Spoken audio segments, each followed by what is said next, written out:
Você já se auto-sabotou? Vive em relacionamentos complicados? Segue entre tapas e beijos com a sua família? Já esteve perdido em algum momento na sua carreira? Você não está sozinho. Em Psicologia Sincera, eu, Ana Luísa, E eu, Ana Tereza, vamos comentar os mais diversos assuntos do nosso cotidiano, sempre com uma opinião sincera. pode ser que você se identifique ou não com as nossas análises e reflexões. Mas aí você vê se a carapuça serviu. E aí, gente, bem-vindos a mais um episódio do Psicologia Sincera. E hoje a gente vai fazer aquele quadro que vocês amam, é o nosso carro-chefe aqui. E que ele mudou de nome.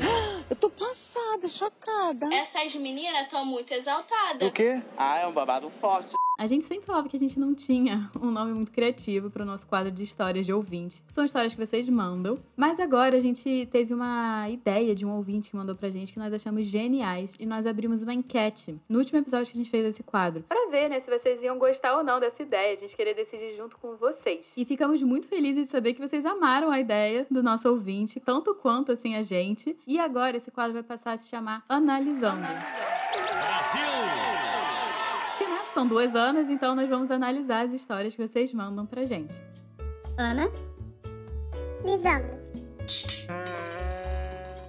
E é muito importante que, se você caiu aqui de paraquedas, a gente explica um pouco como é que funciona esse quadro. Vocês mandam histórias pra gente sobre alguma questão que vocês estão passando na sua vida. E essas histórias aqui são contadas em anônimo. A nossa intenção não é machucar ninguém, não é ofender ninguém, é tentar dar uma orientação e uma ajuda dentro das possibilidades de um podcast, né, que a gente pode oferecer. E a gente sempre tenta juntar histórias parecidas. Então a gente pega 2 histórias que têm uma temática similar, pra gente até falar coisas similares, ter uma coerência, né, o episódio. E aí a gente analisa, dá os nossos palpites, nossos pitacos, como uma forma de ajudar e orientar vocês. E o tema do episódio de hoje é um tema que vocês volta e meia perguntam pra gente, mandam história pra gente, então a gente quis fazer um episódio dedicado a isso, que é até onde você pode ajudar quem você ama. Até onde você pode ajudar uma pessoa que tá com depressão, com ansiedade, uma pessoa muito querida que não tá bem. Acho que isso é uma temática muito importante pra gente até entender, né? Até onde vai o nosso limite, até onde não vai. Então esse é o tema do episódio de hoje. Até onde a gente pode ir. E eu acho que a gente vai trazer muito essa reflexão aqui hoje. Lembrando, gente, que essas histórias a gente coleta através de vocês, né? Obviamente, histórias de ouvintes. Então vocês podem mandar pra gente lá no nosso Instagram,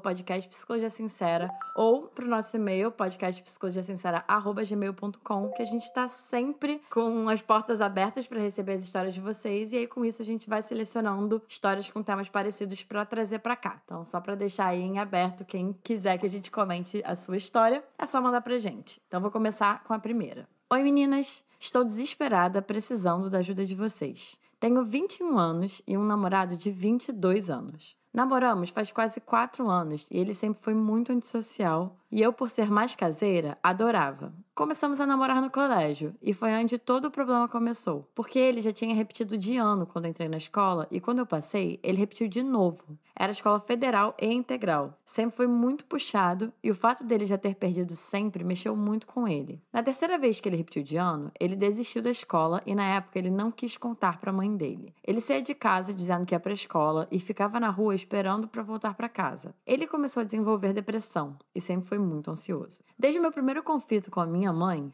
ela me disse sobre a importância de fazer terapia e já fiz várias vezes. Porém, com a mãe dele não é tão simples assim. Ela nunca acreditou em terapia, fica diminuindo pessoas que precisam e dizendo que são fracos e, infelizmente, ela consegue influenciar muito o meu namorado. Tanto que ele tem muita resistência para ir. Tento convencer ele a frequentar há anos, mas nunca funcionou. O fato dele não ter conseguido se formar na federal e não ter conseguido um emprego, porque a mãe dele sustenta sozinha ele e o casal de irmãos mais novos que ele tem, acabou com o psicológico dele. Hoje em dia, ele não acredita que é capaz de trabalhar em lugar nenhum, já teve algumas tentativas, mas sempre desiste porque é extremamente inseguro e tem medo de alguma coisa dar errado. Sempre que começa a trabalhar em algum lugar, ele fica extremamente ansioso, triste e com medo. Na semana passada, ele começou a trabalhar em um mercadinho e ele entrou numa depressão profunda atualmente. No 2º dia de trabalho, ele disse que queria se matar e que não sabia qual era o problema dele, que ele não tinha jeito e não conseguia ser feliz. Não foi a primeira vez que ele teve crise de depressão, mas as mensagens que ele me mandava parecia que ele estava se despedindo de mim. E eu comecei a me desesperar demais. Tentei convencer ele de ir para terapia. Disse que com ajuda profissional ele poderia encontrar a felicidade que ele sempre procurou. Deixei claro que não seria na primeira sessão, nem um milagre, mas que com o tempo ele iria melhorando e queria ficar tudo bem. Às vezes, em um momento de crise, ele diz que só está aqui ainda por minha causa. E é injusto falar isso para mim. É muita responsabilidade nas minhas costas. Ele nunca falou sobre os pensamentos suicidas para mais ninguém. Mas depois dessa de agora, eu não aguentei e fui conversar com a mãe dele,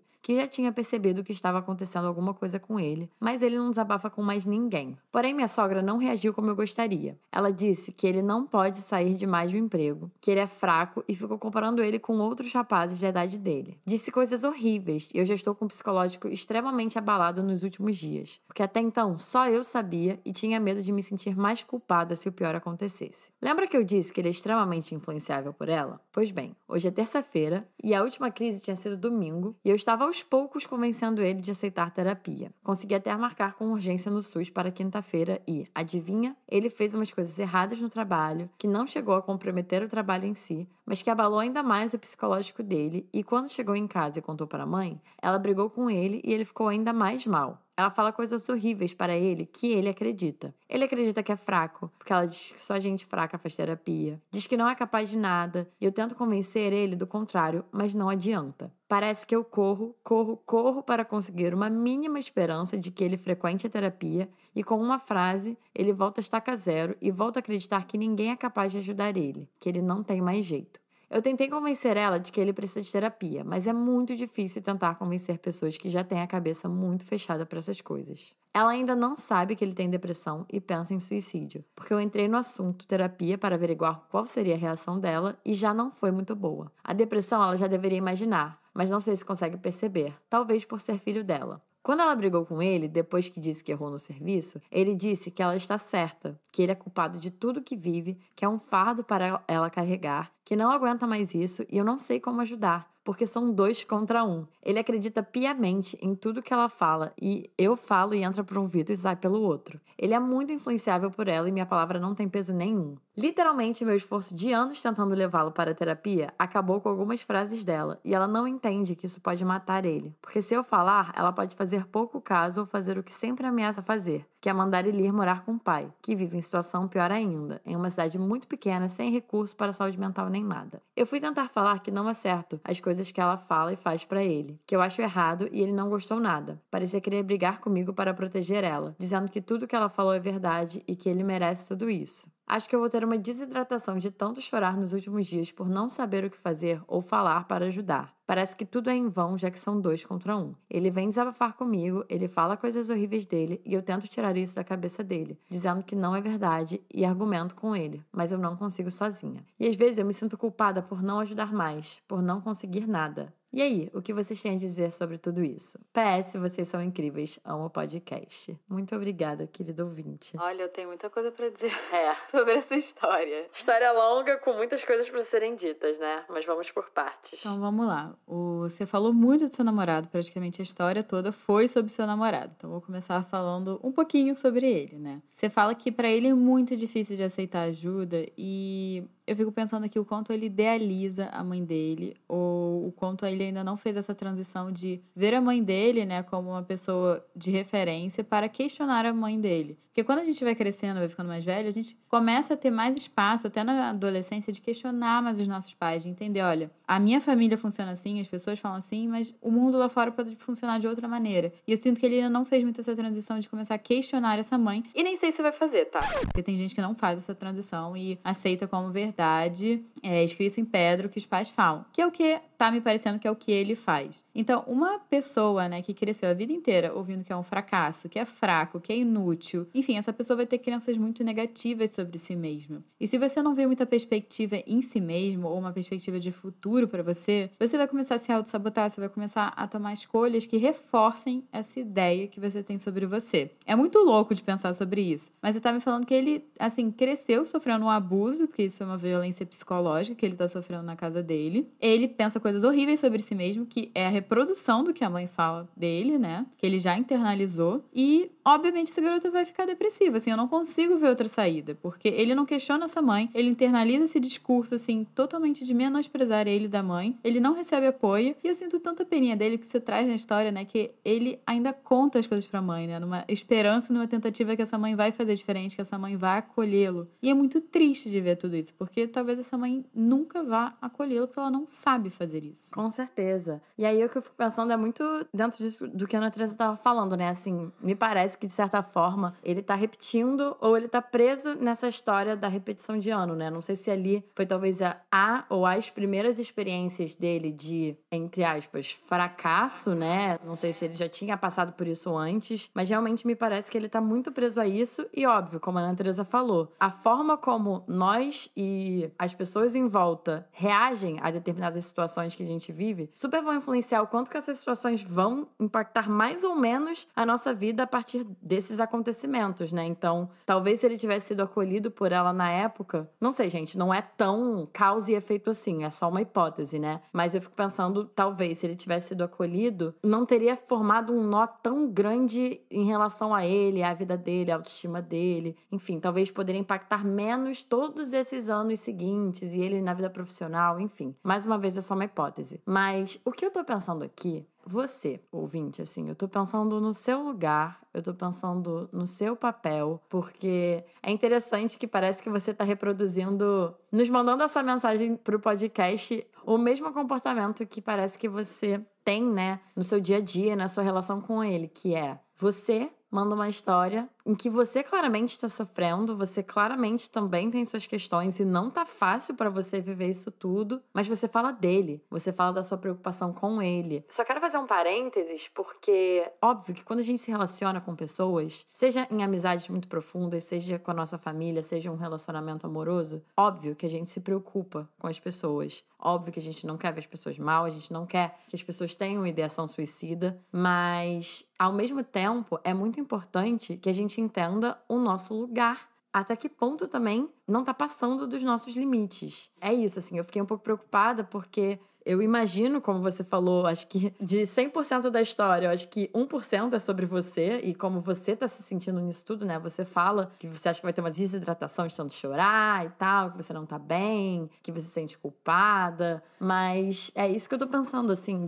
me parece que, tudo bem, ele precisa de ajuda e a gente ainda vai entrar nesse ponto, assim, do quanto que você consegue ajudar ou não, mas eu também quero chamar a sua atenção para você. O que você precisa dessa situação? O que você precisa nesse momento?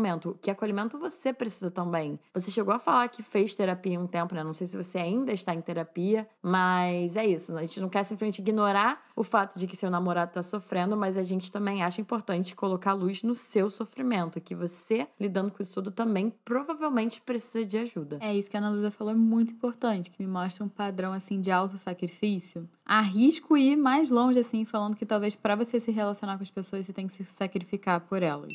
Então, assim, não sei se esse é seu padrão, porque a gente só sabe sobre o seu namorado lendo essa história. A gente não sabe nada sobre você. E isso diz muito. Apesar de não dizer nada, diz muito sobre você. Uhum. Então, eu concordo totalmente com a Ana Luísa de todos os pontos que ela levantou. E eu acho muito importante a gente conversar aqui qual é o seu papel. Eu acho que você está desempenhando além do seu papel. Obviamente, é muito ruim, muito difícil ver o seu namorado nessa situação. Nem imagina, assim, como deve estar sendo passar por isso. Mas a gente só pode ajudar as pessoas até onde elas deixam. E se elas querem ser ajudadas. Também tem isso. Não tô dizendo pra você desistir do seu namorado, que acredito que você ama muito ele, mas existe um limite até onde você vai ir. Você já buscou terapia, você já marcou consulta psicológica pra ele, que isso eu também já acho um pouco demais, porque eu acho que a iniciativa tem que partir dele. Até pra terapia funcionar, né? Porque a pessoa tem que querer fazer terapia. Mas eu acho que você já tá indo um pouco mais além do que é o seu papel como namorado. Você vai poder tá ali e tudo mais. Mas eu imagino que também tem coisas muito pesadas, né? Você falou que tem vezes que ele encontra com você e fica falando só mal dele. Eu acho que até nesse aspecto você tem que se preservar. Porque se ele tá a ponto de cometer um suicídio, ele tá com um problema muito grave, você pode ajudar ele, mas tem coisas que você vai falar, olha, nisso eu não consigo, nisso me machuca muito você fazer isso comigo. Porque ele tá se machucando, mas ele também tá te machucando. Não sei se você consegue perceber esses dois lados. Com certeza. E assim, gente, aí tem muitos aspectos, né? Primeiro da importância da rede de apoio, porque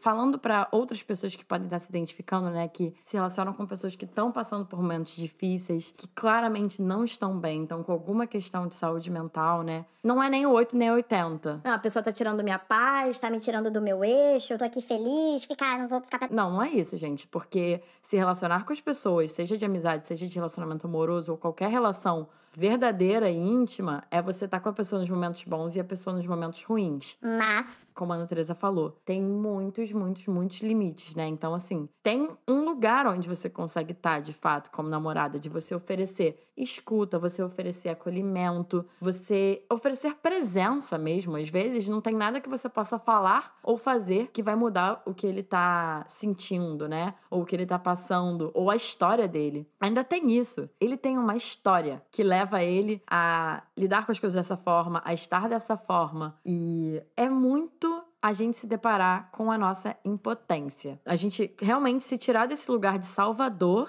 e entender que a gente tem um limite do que a gente consegue fazer pelo outro. E quando a gente ultrapassa muito, né, esse nosso limite, o nosso papel, é quando provavelmente as coisas começam a nos machucar também, a nos desgastar também. Eu fico pensando, cara, é o que a Ana Teresa estava falando, eu falei também, né, você contou uma história inteira falando dele e dele e dele, como que ele fica. E eu fico pensando em você, o quanto de tempo e o quanto de energia que você não deve estar gastando nessa situação, né? E eu fico até pensando aqui, se tem alguns outros lugares ou âmbitos da sua vida que você talvez não esteja conseguindo colocar energia porque você já está depositando tanta. E, gente, a gente tem limite também, né, do que a gente consegue colocar de energia nas coisas. Então, eu fico pensando nisso também. É um lugar muito ingrato de se colocar e de estar, né? Me parece que você está mediando a relação dele com a mãe dele, que não te cabe, dele com a depressão dele, que também não te cabe, dele com a vida profissional dele com a terapia. Então, assim, que lugar é esse que você está se colocando de salvadora, de autossacrifício, até certo ponto de mãe dele, que não é seu como namorada? Você falou que você tem 21 anos. 21 anos, você provavelmente tem muitos BOs aí da sua vida para além do seu relacionamento. E, gente, de novo, a gente não tá falando isso num sentido de larga ele de mão, abandona ele, termina. Não, cara, não é por esse caminho, não. Mas é de também estabelecer um limite saudável e ter uma compreensão mais clara do que você pode e o que você não pode ajudar ele. Até pensando de um lado pra você também não adoecer mentalmente. Porque se você adoecer mentalmente, aí sim você não vai conseguir ajudar ele da maneira que você quer. Então eu acho que pra você, né, nessa história, você perguntou o que a gente tem a dizer. Cuide de você, foque na sua rede de apoio e ponha limites. Porque você já viu que se você vai ficar dando murro em ponta de faca. Então como é que você pode se preservar nisso pra você não adoecer nesse meio? Exatamente. E imponha limites pra você mesma, ouvinte. Porque me parece, assim, eu não sei até que ponto também isso é requisitado de você nessa relação, né? Mas me parece que isso é mais um movimento seu de se colocar nesse lugar, pelo menos nessa situação específica que você descreveu, do que isso ser requisitado de você. Também não sei como seria de você colocar um limite, se talvez ele ou a mãe dele vão, né, já que você vai tirar um pouquinho de energia, né, que eles vão demandar um pouco mais dessa energia de você. Não sei muito bem como é que seria essa dinâmica. Mas até então me parece que é você que tá se colocando nesse lugar. Por mais duro que seja, esse lugar não é seu. Então é você colocar limites para você mesma em relação a essa situação, né? E ficar atenta, porque como a Ana Teresa falou em algum momento, se essa forma de autossacrifício é a sua forma de se relacionar num geral, eu diria pra você ficar atenta em relação a isso também, né? De que se você tá demonstrando, pelo menos nessa situação, de uma forma muito intensa, esse lugar de salvadora, eu fico me perguntando se você não viveu em outras relações e outras situações da sua vida esse lugar de salvar, de ser mãe, de ser terapeuta, de ser mediadora. É um lugar que demanda muita energia, assim. Então, fica atenta em relação a isso. Eu acho que só pra finalizar essa história, antes da gente ir pra próxima, um ponto que não tem muito a ver necessariamente com você ou com o seu namorado, mas que a gente precisa aproveitar pra falar aqui, que é sobre essa visão que a mãe dele tem, né? De fazer terapia, de que fazer terapia é pros fracos, alguma coisa do tipo. Você é pichuruco? Você é pichuruco? Você é pirulento? Acho que se você é um ouvinte leal aí ao Psicologia Sincera, se você tá aqui na nossa área de apoiadores, inclusive, eu arriscaria dizer que você não compartilha dessa visão, né? Porque se aqui a gente tá pregando a palavra da terapia e da psicologia o tempo todo, não sei se encaixa muito, mas só pra gente reforçar aqui, gente, essa ideia de que quem faz terapia é fraco ou sei lá, é sensível demais, ou não sabe lidar com seus próprios problemas, ou qualquer coisa do tipo, por favor, que essas ideias caiam por terra, porque isso não tem absolutamente nada a ver. Terapia, né, acompanhamento psicológico é um serviço como qualquer outro que está aqui em prol da saúde das pessoas. A gente vive numa sociedade muito tóxica, com muitas questões difíceis, as pessoas têm suas histórias de vidas muito difíceis. Gente, a gente tá o tempo todo sendo afetado e atravessado pelas coisas. E às vezes, se ficar um pouquinho demais, a gente vai lá na terapia, vai tratar das nossas questões, que nem, sei lá, você fica com uma dor de garganta, você vai lá no médico. Se você tá com alguma dor emocional ou psicológica, você vai numa pessoa que estudou pra isso, assim. Você piorou? Isso que a Ana Luísa falou faz muito sentido, porque eu sempre falo para os meus pacientes que procurar ajuda requer muita coragem, não fraqueza. E é se expor, né? Porque a terapia tem isso. Quando você vai no médico, você não se expõe tanto, assim, mas a terapia é se expor, assim, completamente pelado lá, sabe? Então, na verdade, eu vejo pessoas muito corajosas e não pessoas medrosas na terapia. Faz muito sentido o que você falou, né? Porque, inclusive, numa sociedade que prega tantos discursos em relação a reprimir emoções, a só, né, um pensamento muito racional, ou que desvaloriza, ou julga muito, né, um contato maior consigo mesmo, com emoções, qualquer coisa nesse sentido, quando a gente vai contra isso, entre aspas, né, ou melhor, quando a gente vai a favor da gente, a favor da nossa saúde, a favor da nossa saúde mental, a gente está sendo extremamente forte e corajoso, né? De ir contra todo um discurso que prega uma certa vergonha, né, em relação a isso. Então, assim, na verdade muito pelo contrário. Buscar ajuda e buscar terapia é sinal de força, porque a gente já falou aqui 1000 vezes nesse podcast que ninguém sobrevive 100% sozinho, gente. Somos seres sociais, precisamos de ajuda, precisamos de apoio, seja de amigos, familiares e seja de uma ajuda profissional, quando a parada fica um pouco mais difícil de lidar. Então, só pra deixar isso claro, a gente não poderia fechar essa história sem tocar nesse ponto. Sei que para algumas pessoas é muito óbvio, mas para outras nem tanto. Então a gente tem que sempre reforçar. Então, bora pra próxima história, gente. Bora, Bill! Olá, bom dia. Estou passando por uma situação que não estou sabendo lidar. Não tenho a quem recorrer para conversar sobre. Estou em um relacionamento onde a minha namorada é criada à moda antiga, onde a mulher não pode fazer nada, não pode se divertir nem nada. Porém, o irmão, que é mais novo, pode fazer tudo. Sinto que minha namorada está em uma prisão psicológica por conta disso, pois agora está começando a ter crise de ansiedade e tudo mais, e por consequência desse tratamento, nosso relacionamento está cada vez mais se complicando, pois acaba virando uma situação chata para ambos, onde vai chegar um momento em que ninguém mais vai estar feliz com nada. Não sei o que eu faço. Já pedi para ela procurar ajuda psicológica, porém, por ela estar nessa prisão mental, eu sinto que ela tem um bloqueio que impeça ela de fazer isso. Bom, muito parecido até certo ponto, né, com a primeira história, no sentido de pedir para ela procurar ajuda psicológica. Eu acho que agora é uma boa oportunidade de a gente falar sobre isso, né, Ana Tereza? Sim. E eu achei interessante o termo prisão mental, né? Porque eu interpreto isso como se ela ainda, de novo, né? Ela ainda não conseguiu entender muitas vezes os padrões tóxicos da família dela, que nem o outro. E isso adoeceu ela psicologicamente, que nem o outro namorado que a gente estava falando sobre. Mas é aí que tá, né? Assim, não sei se eu vejo como padrão mental, eu vejo como repetição de padrão. E, assim, todo mundo repete padrão, tá, gente? Ninguém é imune, ninguém é Jesus na Terra pra falar que não vai repetir padrão. Não, gente, todo mundo repete. Mas tem alguns padrões adoecedores e outros não. No caso, ela tá repetindo uma coisa que tá fazendo mal a ela. Mas eu entendo que é muito difícil, assim, pra quem tá de fora, porque muitas vezes pra gente é nítido, assim, é claro que aquilo ali faz mal, é claro que aquela pessoa, sabe, não tá fazendo bem pra você, mas pra quem tá dentro não é fácil, gente. Eu sempre uso uma metáfora que já me falaram numa aula e eu achei muito legal, que assim, são 2 peixinhos nadando na água, aí chega um e fala, como é que tá a água hoje? E aí eles se olham assim e falam, o que é água? Porque eles nasceram e cresceram na água a vida inteira. Então eles não sabem o que é água.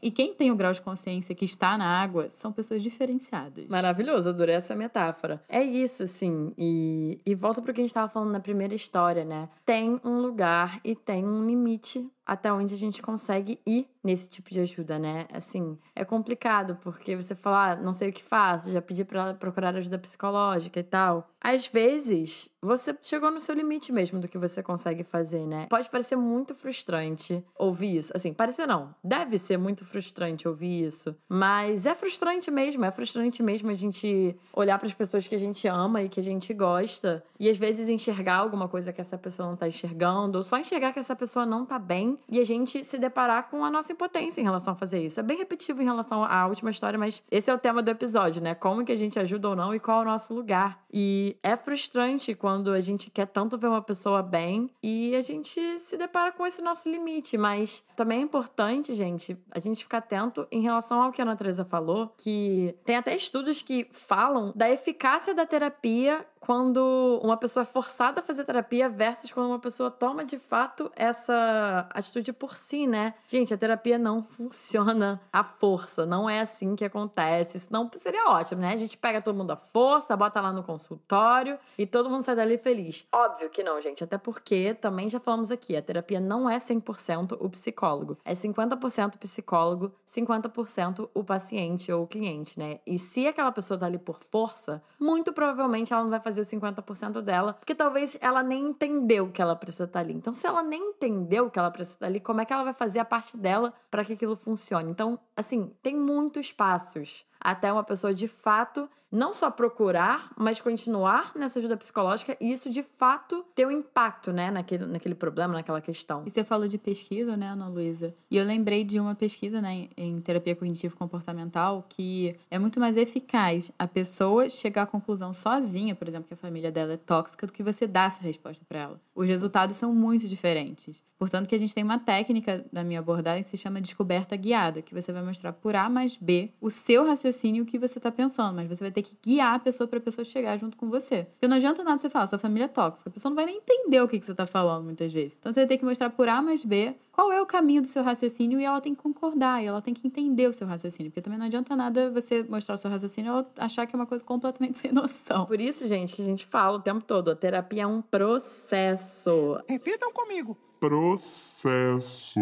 Até porque, assim, as pessoas... Imagina isso que a Ana Teresa falou. A pessoa chega lá e aí já na primeira sessão... Putz, ou sei lá, depois de 1 mês de terapia ou 6 meses de terapia, nós, né, enquanto psicólogos e psicólogas, pô, a gente já tem uma certa noção ali do que tá acontecendo, de como que a pessoa funciona, como é que é a família dela. Gente, não é assim, não é a gente pega um dia e faz uma lista, ó, é aqui, é isso aqui que você tá lidando, essa é a sua família, isso aqui. Não tem um manual. É todo um processo em que a pessoa vai ao longo da terapia, ela por ela mesma, e com a ajuda, né, de um profissional que vai auxiliando, como a Ana Teresa falou, que ela vai começando a observar e chegando a essas conclusões. E é a partir daí que as mudanças vão acontecendo. Então, gente, é um processo minucioso, detalhado, muito particular, assim. E também, né, de cada pessoa, e tem o tempo de cada pessoa. Então, assim, é realmente complicado, né? Inclusive, uma coisa que a minha professora fala muito é que quando uma pessoa, primeiro, se dá conta que ela precisa de ajuda psicológica e, segundo, procura ajuda psicológica, é como se ela já tivesse começado o processo, né? Mas isso parte dela. E para minha consideração final aqui, para já ir fechando o episódio, eu diria que sim, eu acredito que o seu relacionamento esteja sendo muito afetado por isso. Fico triste, assim, de saber. Mas, infelizmente, a sua namorada vai ter o processo dela para entender certas coisas e você não vai conseguir apressar isso. Talvez ela entenda, talvez ela não entenda, que nem eu falei na história anterior. Talvez ela nunca veja essa prisão mental que você mencionou. E cabe você ou acompanhar ela no processo dela ou entender, talvez, que ao longo do tempo você também vai amadurecendo, porque você também começar a questionar a família, né, já mostra uma maturidade emocional sua e um nível de consciência seu que talvez ela não tenha, e talvez ela demore pra chegar, talvez ela não chegue, talvez ela chegue amanhã, mas aí entra o quanto você também vai abrir concessões na relação e até onde você se sente bem com isso. Com certeza, gente, e também, só pra fazer uma última consideração, isso não é nem mais da minha experiência profissional, é mais da minha experiência pessoal mesmo, né, uma amiga minha que tava lidando, né, tava num relacionamento e o namorado dela tava muito mal, tava passando por muitas questões. Ela ficou um tempo tentando ali ser aquele ponto de apoio pra ele, de ajudar ele nas coisas, mas acabou passando do limite dela, inclusive muito. E eu lembro que uma coisa que ela se questionava muito, e eu não sei, na verdade nenhuma das duas ouvintes chegou a falar disso, né? Mas se vocês se perguntam se é egoísmo da parte de vocês, por exemplo, escolherem a vocês mesmos, se a situação com as pessoas que vocês estão tiver demais, né? E, gente, não é egoísmo. Óbvio que não é também tirar um band-aid de um dia pro outro, ninguém vai abandonar ninguém.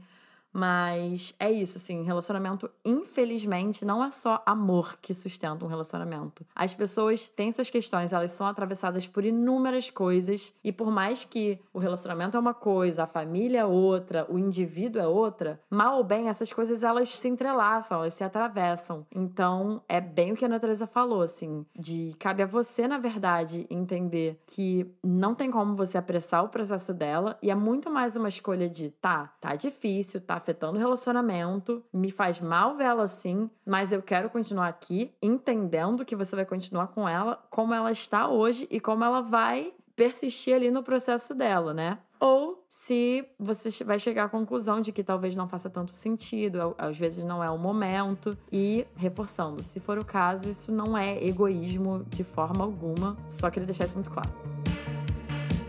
E é isso, gente. Esse é o episódio de hoje. Comentem aqui o que vocês acharam, contem pra gente. Qualquer coisa, marca a gente. Tira um print da sua tela, marca a gente lá nos stories. Sigam lá a gente no Instagram do @podcast Psicologia Sincera. Também me sigam lá no meu perfil profissional, que é o Ana Teresa Cavalcante. E a Ana Luísa. No @psicóloga Ana Luísa Braz. Essas informações todas vão estar aqui na descrição do episódio, junto com o Instagram do nosso editor Rodrigo Moreno, maravilhoso. E, gente, a gente bate nessa tecla em todo episódio, a gente vai continuar falando. Se tiver muito difícil aí pra vocês, né, no que vocês estão lidando, seja os nossos ouvintes que mandaram as histórias, seja alguém que esteja ouvindo que se identificou, o que for, a gente sempre vai aconselhar vocês a buscarem ajuda psicológica. A Ana Teresa tá com a agenda aberta, vocês podem entrar em contato com ela. Eu não tô atendendo nesse momento, mas se vocês quiserem serem atendidos pela abordagem da Gestalt Terapia, é só entrar em contato comigo que eu tenho ótimas indicações. E é isso, gente. Não fiquem sozinhos, busquem ajuda, porque vocês merecem.